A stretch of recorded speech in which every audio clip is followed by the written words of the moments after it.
சமீபத்தில் திரைப்படத்துறையில் நடந்த சில நிகழ்வுகள் எல்லாம் உங்களோட நாங்கள் தினமும் பங்கிட்டுக்கிட்டோம். சில பிரச்சனைகளால் படப்பிடிப்பு 3 நாளாக பாதிக்கப்பட்டிருக்கு. தயாரிப்பாளர் சங்கம் பெப்சி தொழிலாளர்கள் வேலை செய்ய மாட்டோம் அப்படின்னு அறிவித்து தொடர்ந்து அவங்க புதுசாக சில தன்னிச்சையாக சில முடிவுகளை எடுத்தது தொடர்ந்து ஏற்கனவே எழுதி கையொப்பமிட்ட ஒப்பந்தத்தின் அடிப்படையில் வழங்கப்பட்ட சம்பளத்தை குறைச்சி தான் கொடுப்போம்னு சொன்ன தீர்மானத்தை முன்மொழிஞ்சு இதன் அடிப்படையில் ஒரு 3 நாளாக பல்வேறு திரைப்படங்கள் பாதிக்கப்பட்டிருக்கு. இது சம்பந்தமாக நாங்கள் தொழிலாளர் துறை ஆணையர் அவர்களை நேரடியாக சந்தித்து நாங்கள் புகார் எதுவும் கொடுக்கல, எங்களுடைய கோரிக்கையை தெரிவிச்சிருந்தோம். இது போல் தயாரிப்பாளர் சங்கம் தன்னிச்சையாக பெப்சியோட வேலை செய்யணும்னு அறிவிச்சிருக்காங்க, சம்பளத்தை குறைச்சி கொடுக்குறோன்னு சொல்லியிருக்காங்க அப்படின்னு அதன் அடிப்படையில் நீங்கள் எங்களுக்கு உடனடியாக இது சம்மந்தமாக பேசி ஒரு நல்ல முடிவை கொடுக்கணும்னு நாங்கள் அவங்கள்ட்ட வேண்டுகோள் விடுத்திருந்தோம், ஒரு கோரிக்கையாக வச்சுருந்தோம். அவங்க உடனடியாக நாங்கள் மனு கொடுத்த அன்று இரவே தயாரிப்பாளர் சங்கத்தை தொடர்பு கொண்டு இன்றைக்கி பேச்சுவார்த்தை அவளை அழைச்சிருந்தாங்க. பேச்சுவார்த்தையில் கலந்துக்கிறதுக்காக அவங்க தயாரிப்பாளர் சங்க தலைவர் வேறு வெளியூரில் இருக்கார், துணைத் தலைவர்கள் மும்பையில் இருக்காங்க, அதனால் நாளைக்கு வர முடியும்னு சொல்லியிருக்காங்க. அதனால் இன்றைக்கி நடக்கிறது அந்த பேச்சுவார்த்தை நாளைக்கு தள்ளி வச்சுருக்காங்க. நாங்கள் தயாரிப்பாளர் சங்க தலைவரும் இருக்கணும், ஏன்னா ஒரே இதில் அந்த பேச்சுவார்த்தையில் முடியும்னு நாங்கள் ஒரு வேண்டுகோள் வச்சுருக்கோம்.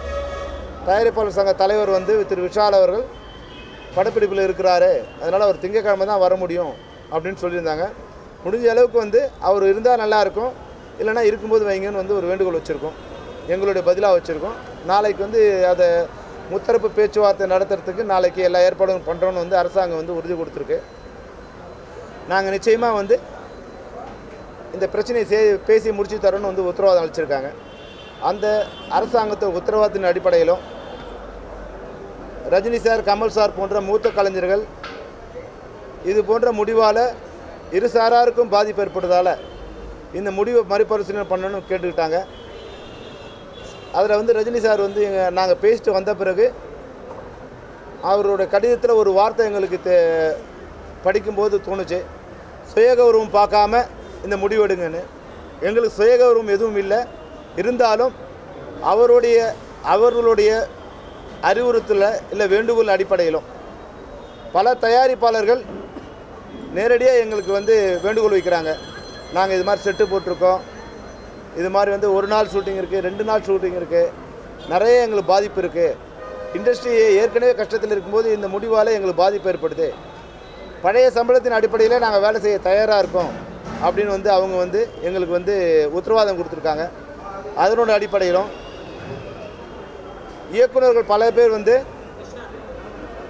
ஷூட்டிங் நிற்கிறதால ஒரு நாள் ஷூட்டிங் இருக்குது, ஒரு நாள் இருந்தால் படம் முடியும், மறுபடியும் அசம்பிள் பண்ணுறது கஷ்டமாக இருக்கும், எப்படி இருந்தாலும் இவ்வளோ பேர் சொல்கிறாங்க, இதை நிச்சயமாக நல்லபடியாக முடியும், அதனால் பெரிய சேதாரம் இல்லாமல் சீக்கிரமாக அந்த வேலை நிறுத்தம் முடிஞ்சால் நல்லாயிருக்கும்னு அவங்களும் வேண்டுகோள் கொடுத்துருக்காங்க. இதுபோன்று திரைப்படத்துறையின் பல்வேறு அமைப்புகளும் பல்வேறு முக்கிய கலைஞர்களும் வேண்டுகோள் வச்சுட்டே இருக்காங்க, தயாரிப்பாளர்களும் வேண்டுகோள் வைக்கிறாங்க. அவர்கள் அனைவருடைய உத்தரவாதத்தின் பேரில் நாளை முதல் நாங்கள் பணிக்கு செல்வது என்று முடிவெடுத்திருக்கிறோம். அதாவது பெப்சி தொழிற்சங்கத்தை அமைப்பைச் சேர்ந்த பெப்சி சம்மேளனத்தைச் சேர்ந்த 23 அமைப்புகளும் 23 தொழிலாளர் அமைப்புகளையும் பிளவு பண்ணாமல் எல்லோரையும் வச்சு வேலை செய்யணுங்கிறது தான் நாங்கள் எல்லாருக்கும் இப்போ வைக்கிற வேண்டுகோள். இவர்கள் அனைவரோடும் வேலை செய்ய ஏற்றுக்கொள்கின்ற அனைத்து படப்பிடிப்புகளுக்கும் அனைத்து தயாரிப்பாளர்களும் நாங்கள் பணிபுரிவோம் என்பதுதான் நாங்கள் எடுத்துகிட்டு தற்போதைய முடிவு. சார், இப்போ நாளைக்கு உறுதியாக ஆணையருடன் முத்தரப்பு பேச்சுவார்த்தை நடத்துவதற்கான வாய்ப்பு இருக்கா? அரசு தரப்புலேருந்து இதுக்கப்புறம் பேசியிருக்காங்களா? தயாரிப்பாளர் சங்கத்தில் பேசுறதுக்கு பின்பாக அரசு தரப்புலேருந்து தயாரிப்பாளர் சங்கத்தோட பேசி அவங்க இன்னைக்கு காலையில் ஃபோன் பண்ணாங்க. நாளைக்கு துணைத் தலைவர் வந்திருக்காங்க, துணைத் தலைவர் மட்டத்தில் பேசலான்னா நாளைக்கு முத்தரப்பு பேச்சுக்கு தயார்னு எங்களுக்கு கன்ஃபர்மேஷன் பண்ணியிருக்காங்க. 3 நாளில் எவ்வளோ பேர் பணியில் ஈடுபடாமல் இருந்தாங்க, அதனால் பாதிப்புகள் எப்படி ஏற்பட்டது? அதான் ஏறக்குறைய 10,000 தொழிலாளர்கள் வேலையை செஞ்சிட்ருக்காங்க. குறைஞ்சபட்சம் 1 கோடி ரூபாய் எங்களுக்கு அதனால் வந்து ஒரு நாளைக்கு 1 கோடி ரூபாய் சம்பளம் வந்து பாதிக்கப்பட்டிருக்கு.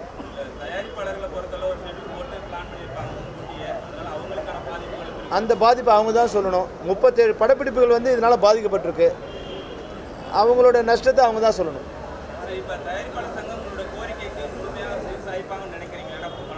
இல்லை நாங்கள் என்னென்னா கண்டிஷன் வைக்கக்கூடாதுன்னு நினைக்கிறோம். அவங்களுக்கு ஒரு கண்டிஷன் வச்சு அதுக்கு அந்த வார்த்தை சுயகௌரவம் பார்க்கக்கூடாதுன்னு நினைக்கிறோம். ஏன் அவங்களே கூட பெரிய மனுஷங்களாக இருக்கட்டும், நாங்கள் வந்து அதனால் தாழ்த்தப்பட போகிறதில்ல.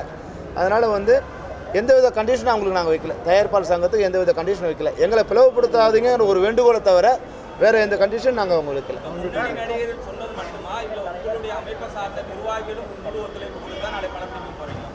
இல்லை இப்போ அதை பற்றி தான் என்ன எல்லாரோட வேண்டுகோள், எல்லாரோட உத்தரவாதம், அரசாங்கத்தோட உத்தரவாதம், எல்லாரோட வேண்டுகோள், தயாரிப்பாளரோட உத்தரவாதம், இயக்குநர்களுடைய வேண்டுகோள் எல்லாத்தையும் இவ்வளோ நேரம் வந்து எல்லாத்தையும் பேசி எல்லா நிர்வாகிகளும் ஏகமனதாக இதை இந்த கருத்துக்கு ஒப்புதல் தெரிவித்து நான் அந்த கருத்தை நான் அறிவிக்கிறேன்.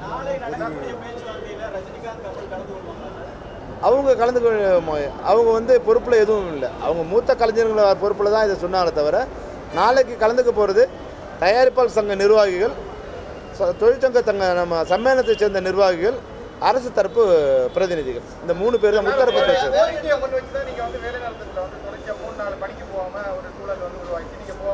ஆமாம்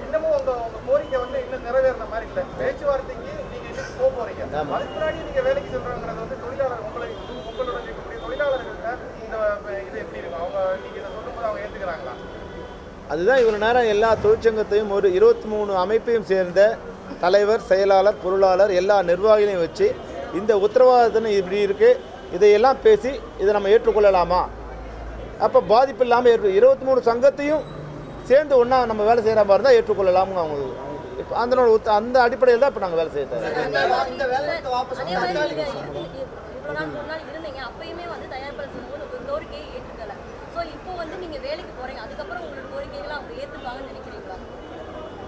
இப்போ கூட வந்து தயாரிப்பாளர் சங்கம் ஏற்றுக்கிறாங்களா இல்லையா? இப்போ வேலை செய்ய அழைக்கிற தயாரிப்பாளர் ஏற்றுக்கிட்டு இருக்காங்க. அவங்க அந்த தயாரிப்பாளர் உள்ளடக்கி தானே தயாரிப்பாளர் சங்கம். அதனால் அவங்க வந்து ஏற்றுக்க வைக்கிறது. திட்டவட்டமாக சொல்லிட்டு இருக்காரு, அவர் எடுத்த முடிவிலிருந்து ஒரு முடிவு நாங்கள் பின்வாங்க போறது இல்லைங்கிறதுல திட்டவட்டமாக இருக்காரு. அதற்கு பின்னர் நீங்கள் நேற்றுக்கே கோரிக்கை விடுத்தீங்க, வாங்க பேசணும்னு சொல்லிட்டு நீங்களே கோரிக்கை விடுத்தீங்க. ஆனால் இதுவரைக்கும் அவங்க சார்பில் தயாரிப்பாளர் சார்பிலிருந்து எந்த வித ஒரு பதிலும் சொல்லலை. அப்படி இருக்கக்கூடிய நிலையில் நீங்கள் வேலைக்கு திருப்புறேங்கிறது இது வந்து இல்லை பதில் உங்களுக்கு பின்னடைவு தானே ஏற்படுத்தியிருக்கும். நீ உங்களுடைய கோரிக்கையில் நீங்கள் வந்து எதுவுமே நீங்கள் என்ன கோரிக்கையை முன் வச்சு நீங்கள் வேலை நடந்ததில் ஈடுபட்டீங்களோ அந்த கோரிக்கை எதுவுமே ஏற்றுக்கொள்ளப்படும். இதில் பின்னடைவா முன்னேற்றமானு ஒன்றும் இல்லை. நாளைக்கு வந்து பேச்சுவார்த்தைக்கு வர அவங்க சம்மதம் தெரிவித்ததன் அடிப்படையில் தான் இந்த முடிவு எடுத்திருக்கோம். இப்போ பேச்சுவார்த்தைக்கு வரமாட்டேன்னு சொன்னாங்க. நாளைக்கு துணைத் தலைவர்கள் மட்டத்தில் பேச்சுவார்த்தைக்கு வர தயாராக இருக்கிற பட்சத்தில் தான் நாங்கள் இந்த முடிவு எடுத்திருக்கோம். ஏன்னா அவங்க ஒரு நல்ல அறிகுறியை காமிக்கிறாங்க, பதிலுக்கு ஒரு நல்லிணக்கத்தை காமிக்கிறது எங்களோட பொறுப்பாக நாங்கள் நினைக்கிறோம். அவர் தலைவர் மட்டத்தில் கலந்துக்கினா திங்கட்கிழமை பேச்சுவார்த்தைக்கு தயார்னு சொல்லியிருக்காங்க. அதனால் வந்து நாளைக்கு ஒரு சுற்று பேச்சுவார்த்தை முடிவு பேசி அது அடிப்படையில் முடிவு ஏற்பட்டாலும் சரி, அல்லது தலைவர் வந்து தான் முடிவு எடுக்கணும்னா மண்டே வந்து அவர் வர தயாராக இருக்கார். சார், உங்கள் தரப்புல இருந்து நீங்கள் நிபந்தனைகளற்ற பேச்சுவார்த்தைக்கு தான் தயாராக இருக்கேன்னு சொன்னீங்க. ஆமாம். அதே போல் தயாரிப்பாளர் சங்கமும் எந்தவித நிபந்தனைகள் இல்லாமல் வரணும் நீங்கள் எதுவும் கோரிக்கை வைக்கிறீங்களா? இல்லை அவங்க எதுவும் நிபந்தனைகளோட பேச்சுவார்த்தைக்கு வந்து அவங்களுடைய ரியாக்ஷன் எப்படி இருக்கும்? அவங்க ஏற்கனவே சொல்லியிருக்காங்க, டெக்னீஷியன் யூனியனை நாங்கள் வந்து சேர்த்துக்க மாட்டோம். இந்த எந்த நிபந்தனையும் அவங்க அரசுக்கு தெரிவிக்கல. பேச்சுவார்த்தைக்கு அழைச்சிருக்காங்க, நாங்கள் வந்து நாளைக்கு வரோன்னு சொல்லியிருக்காங்க. எங்ககிட்ட தான் நிபந்தனை சொன்னாங்க, அவங்ககிட்ட எந்த நிபந்தனையும் சொல்லலை. நீங்க வந்து ஓப்பனா போறீங்க, உங்களுக்கு எந்த நிபந்தனையும் இல்லை, பேச்சுவார்த்தைக்கு வாங்க சும்மா பேசிக்கலாம். அட் த சேம் டைம் அவங்களும் அதே மாதிரி வரணும் தான் நீங்க எதிர்பார்ப்பீங்க. அவங்க நிபந்தனையோட வந்தாங்கன்னா அப்போ உங்களுக்கு எந்த மாதிரி ரியாக்ட் பண்ணுவீங்க? நிபந்தனை எல்லாம் வந்தாங்கன்னா நாளைக்கு தானே வர போறாங்க. நிபந்தனையோட வந்தா என்ன, நிபந்தனை இல்லாம வந்தா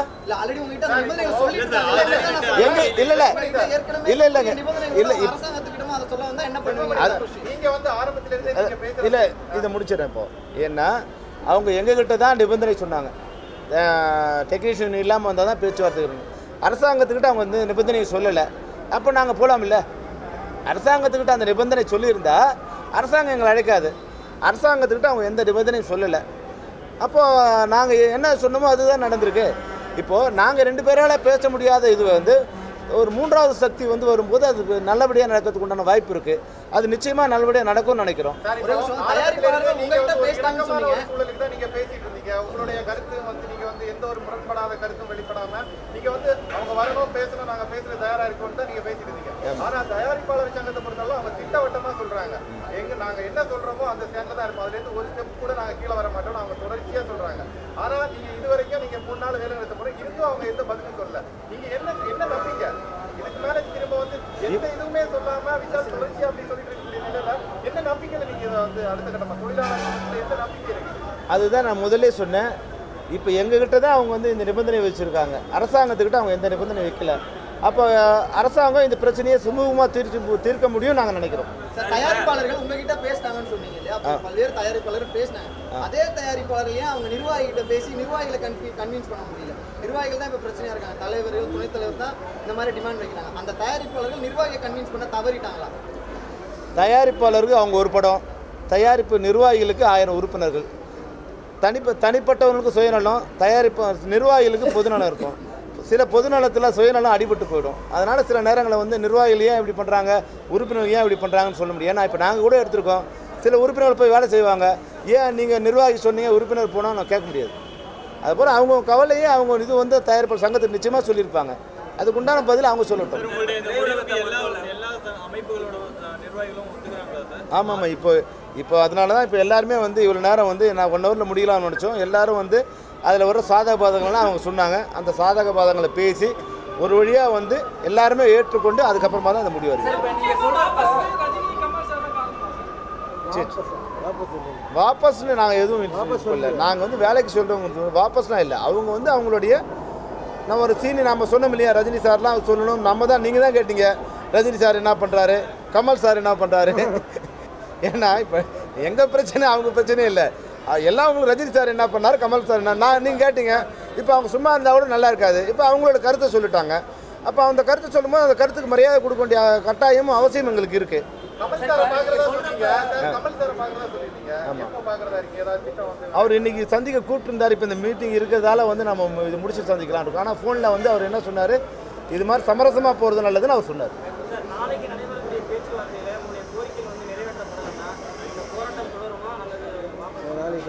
ஏங்க நல்லபடியாக நடக்கும்னு சொல்லுங்க. ஏங்க நீங்க நெகட்டிவா பேசுறீங்க?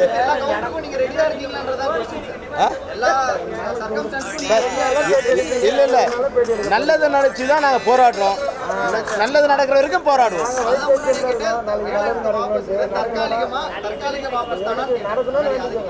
இது மறுபடியும் தொடரக்கூடாதுன்னு நினைக்கிறோம். இப்போ எல்லாருக்கும் ஒரு டார்கெட் இருக்கு. அவங்களுக்கு ஒரு அவங்க இப்போ பேச்சுவார்த்தைக்கு வர்றதே ஒரு நல்லிணக்கம் நான் நினைக்கிறேன். வரமாட்டேன்னு சொன்னாங்க இல்லையா, இப்போ நிபந்தனை இல்லாமல் பேச்சுவார்த்தைக்கு வர ஒத்துக்கிட்டாங்கன்னு சொல்கிறதே ஒரு நல்லிணக்கம்.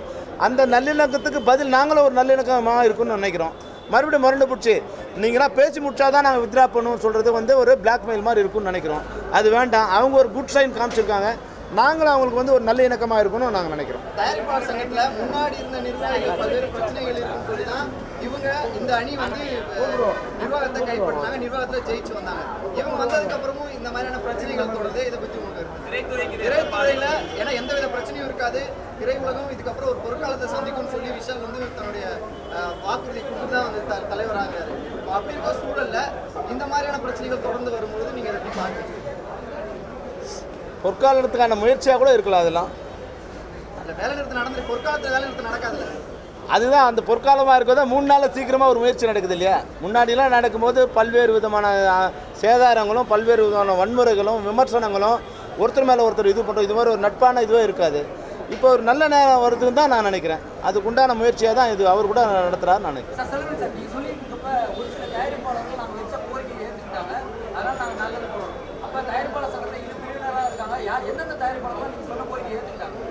எந்தெந்த தயாரிப்பாளர் படப்பிடிப்பு நடக்குதோ அந்தந்த தயாரிப்பாளர் ஏற்றுக்கிட்டாங்கன்னு அர்த்தம். இல்லை, அது அவங்களுக்குள்ளே இருக்கிற ஆளை சொன்ன மாதிரி ஆகிடும். ஒரு நம்மகிட்ட தனிப்பட்ட முறையில் சொல்கிறாங்க, அவங்களுக்கு பொது சபை கொண்டு வரது நல்லா இருக்காது. எல்லா இடத்துலையும் இருக்குது, உங்கள் மட்டும் இல்லையா, எல்லா இடத்துலையும் இருக்குது.